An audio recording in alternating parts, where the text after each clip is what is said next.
찬송가 449장입니다.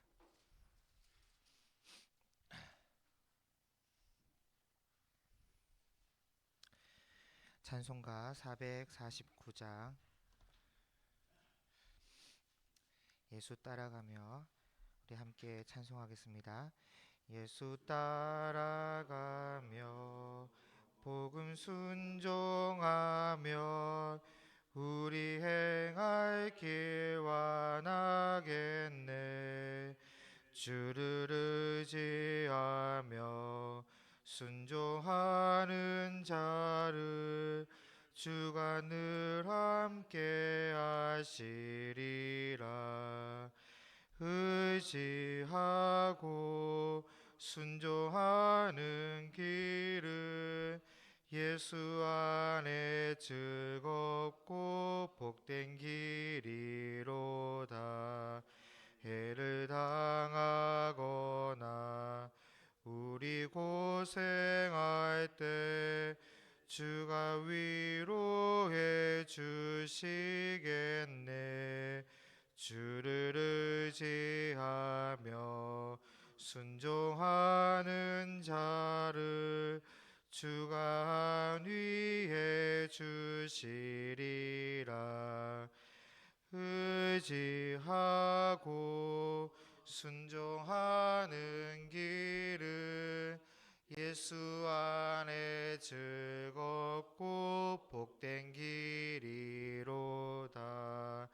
남의 짐을 지고 슬픔 위로하면 주가 상급을 주시겠네. 주를 의지하며 순종하는 자를 항상 복 내려 주시리라.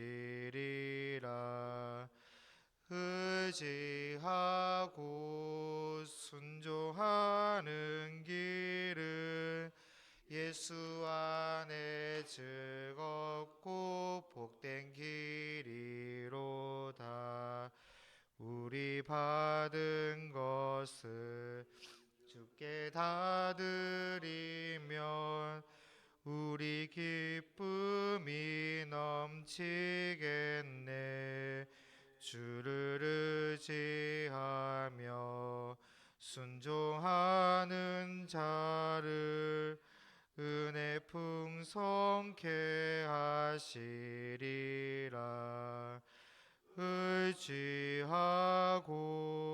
순종하는 길은 예수 안에 즐겁고 복된 길이로다. 주를 힘입어서 말씀 잘 배우고 주를 모시고 살아가세. 주를 의지하며 항상 순종하면 주가 사랑해 주시리라. 의지하고 순종하는 길은 예수 안에 즐겁고 복된 길이로다. 우리 사도신경으로 신앙 고백드립니다. 나는 전능하신 아버지 하나님 천지의 창조주를 믿습니다. 나는 그의 유일하신 아들 우리 주 예수 그리스도를 믿습니다. 그는 성령으로 잉태되어 동정녀 마리아에게서 나시고 본디오 빌라도에게 고난을 받아 십자가에 못 박혀 죽으시고 장사된 지 사흘 만에 죽은 자 가운데서 다시 살아나셨으며 하늘에 오르시어 전능하신 아버지 하나님 우편에 앉아 계시다가 거기로부터 살아있는 자와 죽은 자를 심판하러 오십니다. 나는 성령을 믿으며 거룩한 공교회와 성도의 교제와 죄를 용서받는 것과 몸의 부활과 영생을 믿습니다. 아멘. 오늘 말씀 마가복음 10장 32절에서 45절 말씀입니다. 마가복음 10장 32절에서 45절까지 말씀입니다. 우리 한 절씩 교독하도록 하겠습니다. 예루살렘으로 올라가는 길에 예수께서 그들 앞에 서서 가시는데 그들이 놀라고 따르는 자들은 두려워하더라. 이에 다시 12 제자를 데리시고 자기가 당한 일을 말씀하여 이르시되 보라, 우리가 예루살렘에 올라가노니 인자가 대제사장들과 서기관들에게 넘겨지매 그들이 죽이기로 계획하고 이방인들에게 넘겨주겠고 그들은 능욕하며 침뱉으며 채찍질하고 죽일 것이나 그는 3일 만에 살아나리라 하시리나. 세베대의 아들 야고보와 요한이 주께 나와 여짜오되 선생님이여 무엇이든지 우리가 구하는 바를 우리에게 하여 주시기를 원하옵나이다. 이르시되 너희에게 무엇을 하여 주기를 원하느냐. 여짜오되 주의 영광 중에 우리를 하는 주의 우편에 하나는 좌편에 앉게 하여 주옵소서. 예수께서 이르시되 너희는 너희가 구하는 것을 알지 못하는도다. 내가 마시는 잔을 너희가 마실 수 있으며 내가 받는 세례를 너희가 받을 수 있느냐. 그들이 말하되 할 수 있나이다. 예수께서 이르시되 너희는 내가 마시는 잔을 마시며 내가 받는 세례를 받으려니와 내 좌우편에 앉는 것은 내가 줄 것이 아니라 누구를 위하여 준비되었든지 그들이 얻을 것이니라. 열 제자가 듣고 야고보와 요한에 대하여 화를 내거늘 예수께서 불러다가 이르시되 이방인의 집권자들이 그들을 임의로 주관하고 그 고관들이 그들에게 권세를 부리는 줄을 너희가 알거니와 너희 중에는 그렇지 않을지니 너희 중에 누구든지 크고자 하는 자는 너희를 섬기는 자가 되고 너희 중에 누구든지 으뜸이 되고자 하는 자는 모든 사람이 종이 되어야 하리라. 인자가 온 것은 섬김을 받으려 함이 아니라 도리어 섬기려 하고 자기 목숨을 많은 사람의 대속물로 주려 함이니라. 아멘. 오늘 본문의 제목은 도리어 섬기려 하고, 이 매일 성경의 제목이지만 제목을 좀 바꿔서 예수님의 마음과 내 마음이라는 제목으로 말씀을 함께 나누겠습니다. 오늘 말씀은 예수님이 당할 이 순환에 대한 예고와 그런 예수님의 마음을 아는지 모르는지 여전히 높아지려고 하는 철없는 제자들의 모습을 보여주고 있고, 그러나 참 제자의 모습은 높아지려는 것이 아니라 낮아지고 겸손히 섬겨야 함을 예수님께서 알려주고 있습니다. 오늘 말씀 32절에 보니까 예루살렘으로 올라가는 길에 예수께서 다시 12 제자들에게 자기가 당할 일을 이렇게 말씀을 하시는데, 33절에 보시면 보라 우리가 예루살렘에 올라가노니 인자가 대제사장들과 서기관들에게 넘겨짐에 그들이 죽이기로 결의하고 이방인들에게 넘겨주겠고 그들은 능욕하며 침뱉으며 책짓질하고 죽일 것이나 그는 3일 만에 살아나리라 하시니라. 이렇게 말씀하셨단 말이죠. 어떻게 보면 이 말씀이 사실은 참 가슴 아픈 이야기를 하고 계신 것인데, 예수님께서 이런 말씀을 하시는 이유는 이 본문에는 잘 드러나고 있지는 않지만 요한복음에 보면 순환 예고를 하는 이유가 너희가 실족하지 않게 하기 위함이다. 그렇게 말씀하고 있습니다. 뭐 그냥 전혀 모르고 있다가 예수님이 아무 힘도 없고 아무 저항도 없이 그냥 붙잡혀서 십자가에서 죽어버리시면 제자들이 줄줄이 실족한다는 것이죠. 그래서 미리 말씀하시면 진짜 그런 일이 일어났을 때에 그때 가서 이렇게 말씀하셨던 것들이 이루어졌구나. 그러면서 실족하지 않도록 하기 위한 예수님의 배려였다는 겁니다. 그런데 여러분, 이 말씀을 하고 계시는 예수님의 마음이 사실 얼마나 애잔하겠습니까? 그런데 제자들은 그런 예수님의 마음을 알지도 못하고 예수님께서 대제사장들과 서기관들에게 넘겨지고 능욕당하고 침뱉음과 책짓질 당하고 죽을 것이다. 그렇게 말씀하시니까 제자들이 알아먹지를 못하고 그 말을, 그 뜻을 오히려 착각하기를, 지금 예수님께서 아주 결의에 찬 모습으로 일사각오의 그런 모습으로 지금 예루살렘으로 올라가시는가 보다. 그러니 우리도 지금 단단히 지금 마음을 굳게 먹고 각오하라고 이런 말씀을 하시는가 보다. 그렇게 착각을 한 겁니다. 그래서 바로 35절에 세베대의 아들 야고보와 요한이 주께 나와 여짜오되 선생님이여 무엇이든지 우리가 구하는 바를 우리에게 하여 주시기를 원하옵나이다. 뭘 구하는지도 말하지도 않고 지금 일단 다짐부터 받아놓는 거죠. 우리가 구하는 바를 들어주시기를 원합니다. 일단 뭐든 간에 일단 다 들어주셔야 합니다. 주님 그러면서 그래서 예수님께서 너에게 무엇을 하여 주기를 원하느냐 여짜오되 주의 영광 중에서 우리를 하나는 주의 우편에 하나는 좌편에 앉게 하여 주옵소서. 참 단순한 건 좋은데 지나치게 솔직하지요.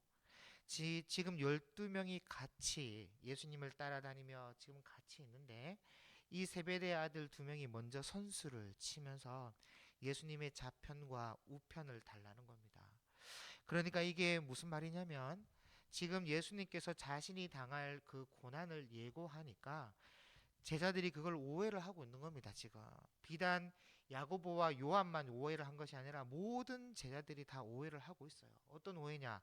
아까 말씀드렸던 것처럼 예수님이 지금 일사각오를 하고 예루살렘에 올라가셔서 이제 로마를 뒤엎든지 헤롯을 뒤엎든지 해서 예수님이 이제 유대인의 왕으로 그 자리를 차지할 것이다. 그런 생각을 했다는 겁니다. 그래서 어느 정도 고난이 있을 수 있는데 어느 정도 그거는 감수해야 하는 것이고 혹여나 예수님이 내가 죽는다 하더라도 사흘 만에 다시 살아나서 예수님의 나라와 왕국을 세울 것이니까 걱정하지 마라. 그렇게 생각했던 거예요, 제자들이. 그래서 야고보와 요한이 즉시 선수를 치면서 그래, 이러한 각오로 예수님이 예루살렘으로 올라가신다면 분명 왕의 자리에 앉으실 거니까 그때 우리 형제가 좌편에 우편에 앉아야지. 그러면서 예수님께 묻기를 일단 뭐든 간에 우리가 구하는 것을 먼저 들어주시기를 바랍니다 하면서 확답을 받아놓고 그렇게 선수를 치고 나가는 거예요. 여러분 야고보와 요한이 왜 이렇게 말할 수 있었냐면 사복음서를 전반적으로 여러분들이 좀 읽어보시고 통정적으로 좀 보신다면 야고보와 요한의 그 어머니인 세베대의 이 아내가 돈이 많았습니다. 그래서 예수님의 3년의 사역비 중에 많은 부분을 야고보와 요한의 어머니가 감당을 했고 또 한 여인이 또 감당했다면 그게 막달라 마리아예요. 예수님의 사역비를 감당했던 여인이. 이런 것을 보았을 때 야고보와 요한은 어머니의 이 치맛바람이 있었던 것이고 그래서 당당하게 예수님께 그 자리를 구할 수 있었던 거예요. 나중에 이 야고보와 요한의 어머니가 와서 또 직접 또 이 얘기를 하거든요. 거기다가 예수님께서 지금 일사각오로 올라가신다고 하니까 미리 말을 다 해놓는 것이 좋겠다 지금 해서 이렇게 구하고 있는 거죠. 그래서 예수님께서 그 말을 들으시고 하시는 말씀 38절에 예수께서 이르시되 너희가 구하는 것을 알지 못하는도다. 지금 뭘 구하고 있는 것이냐 지금 알고 하는 소리냐. 내가 마시는 잔을 너희가 마실 수 있으며 내가 받는 세례를 너희가 받을 수 있겠느냐 그렇게 말씀하시는데 여러분 야고보와 요한이 그 말을 듣고는 만약 여기서 못한다 한번 해보세요. 그럼 넌 자격 없어. 그런 말을 듣게 될 것이고 그러면 또 곤란하니까 39절에 그들이 말하되 할 수 있나이다. 아무것도 모르면서 지금 그저 할 수 있대요. 그랬더니 예수님께서 너희는 내가 마시는 잔을 마시며 그래 내가 받는 세례를 받으려니와 내 좌우편에 앉는 것은 내가 줄 것이 아니라 누구를 위하여 준비되었든지 그들이 얻을 것이다. 여러분 이 말은요 참 알듯 말듯한 말씀이거든요. 아마도 일부러 상세하게 말씀하지 않으신 것 같은데 이런 거예요. 너희는 내가 마시는 잔을 마시며 라는 말씀은 지금은 그래 너희 모르겠지만 너희도 나와 함께 순교할 것이고 이런 뜻이거든요. 근데 이렇게 못 알아들어요 제자들은. 내가 받는 세례를 받으려니와는 성령 세례를 받는다는 것이고 그렇다면 내 좌우편에 앉는 것은 내가 줄 것이 아니라 그렇지만 내 좌우편에 앉는 것은 내가 줄 것이 아니라 누구를 위하여 준비되었든지 그들이 얻을 것이니라. 내 좌우편은 내가 주는 것이 아니고 성부 하나님이 주시는 것이니까 누구를 위해 준비했는지는 나는 모른다 하면서 딱 부러지게 말씀을 해주지를 않는 거예요. 그런데 여러분 나중에 알고 보니까 예수님의 좌우편에 누가 있었습니까?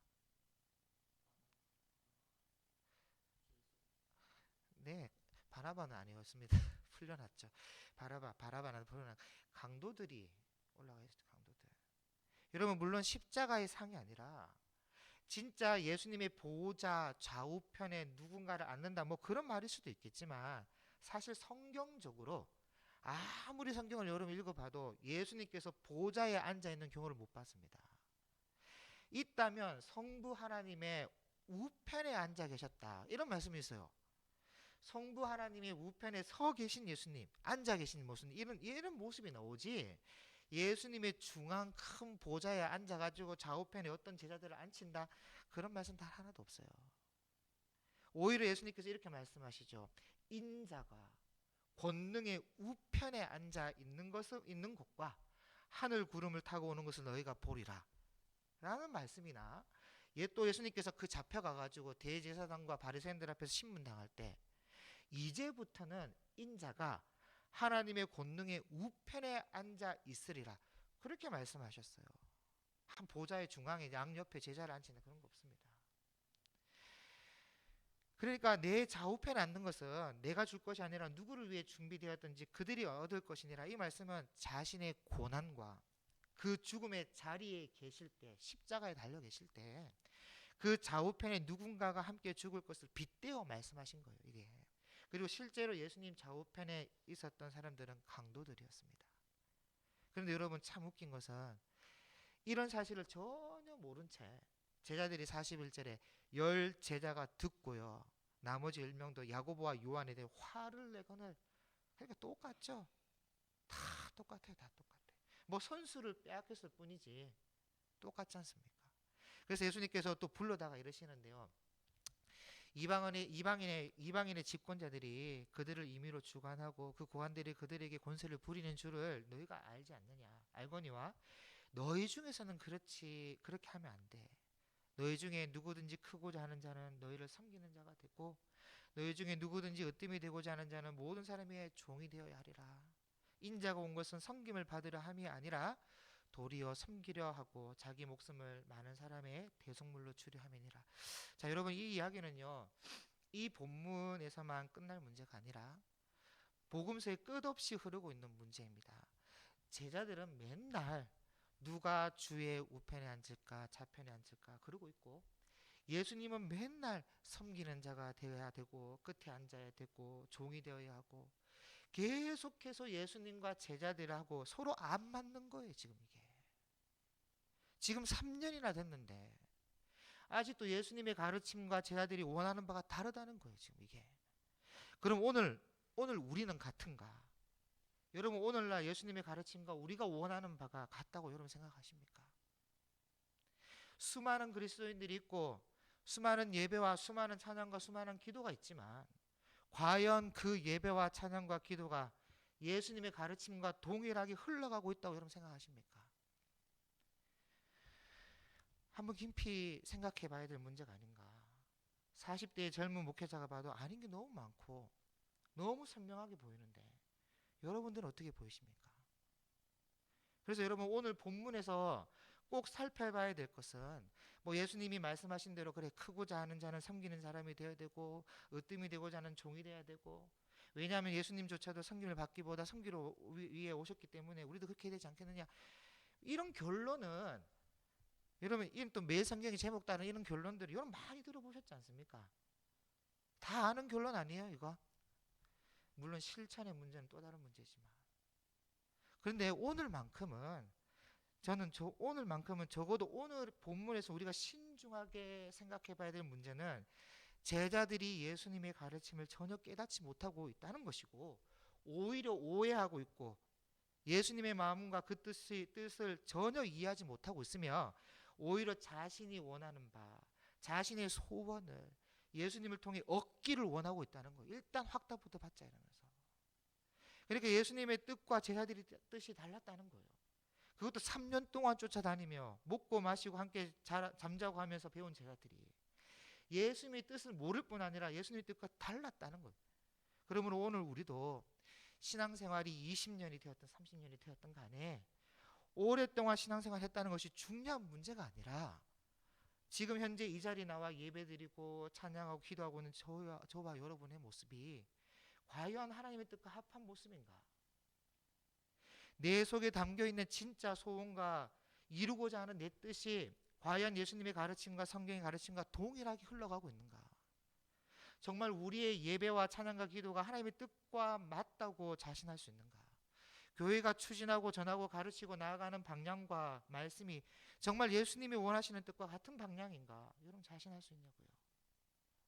예수님께서는 우리가 드리는 예배와 찬양과 기도가 그 가르침 속에서는 먼저 그의 나라와 그 의를 구하는 것으로 시작해야 함을 말씀하셨고, 또 예수님은 너에게 있어야 할 것이 무엇인지를 다 알고 계신다 그러셨는데, 그렇게 말씀하신 예수님을 우리가 얼마나 굳건한 믿음으로 믿고 살아가고 있냐고요.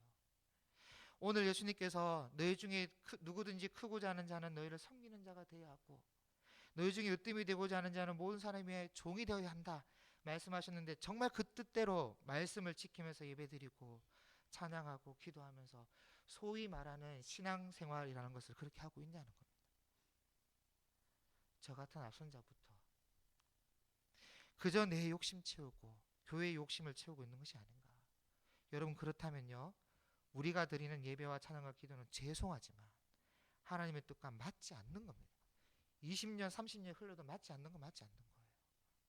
여러분 하나님께서 다윗 보고 그는 내 마음에 합한 자라 그렇게 말씀하실 때는 하나님의 뜻과 다윗의 뜻이 맞았기 때문이에요.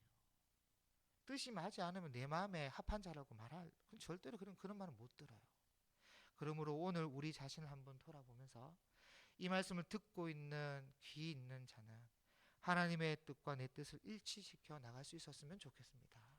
특히 오늘 기도할 때 하나님의 마음에 합한 기도를 올려드리고 하나님의 뜻과 내 뜻이 통하는 기도를 올려드려서 제자들 같이 동문서답하는 기도가 아니라 하나님의 뜻과 마음이 우리의 기도와 삶을 통해 전달되는 기도가 되고 축복의 통로로 주 앞에서 쓰임받는 저와 여러분의 삶이 되기를 주님의 이름으로 축복합니다. 기도하겠습니다. 사랑하는 하나님, 오늘 예수님께서 3년 동안 그렇게 사랑하고 섬기며 몸소 섬김의 본을 보여가면서 이들을 이끌어 오셨는데 아직도 예수님의 마음과 제자들의 마음이 통하지 않는 것을 보았습니다. 하나님 나라는 세상 나라와 달라서 섬김을 받기보다 섬기는 자가 높고 큰 자인데, 그래서 하나님 나라는 역설적인 진리를 따르는데 오늘 하나님의 나라의 백성이라고 하는, 또 하나님 나라의 자녀라고 하는 우리의 삶은 얼마나 그 역설적인 진리를 따르며 살아가고 있는지 한번 돌아볼 수 있도록 도와주시고, 하나님 우리의 삶을 우리가 돌아보면서 주 앞에 기도하며 나아가오니 세상의 뜻과 전혀 다른 하나님의 뜻이 우리의 뜻이 하나님의 뜻이 우리의 온전한 뜻이 될 수 있도록 주님 도와주옵소서. 역설적인 진리를 따라 하나님 마음에 합한 자로 세워져 가고 그 진리를 따라 우리의 삶을 세워가면서 주께 영광을 돌리는 우리의 삶이 다 될 수 있도록 인도하여 주옵소서. 감사드리며 예수님의 이름으로 기도드립니다. 아멘. 하늘에 계신 우리 아버지, 아버지의 이름을 거룩하게 하시며 아버지의 나라가 오게 하시며 아버지의 뜻이 하늘에서와 같이 땅에서도 이루어지게 하소서. 오늘 우리에게 일용할 양식을 주시고 우리가 우리에게 잘못한 사람을 용서하여 준 것 같이 우리 죄를 용서하여 주시고 우리를 시험에 빠지지 않게 하시고 악에서 구하소서. 나라와 권능과 영광이 영원히 아버지의 것입니다. 아멘. 오늘 교회의 리더십을 위한 기도 제목을 드립니다.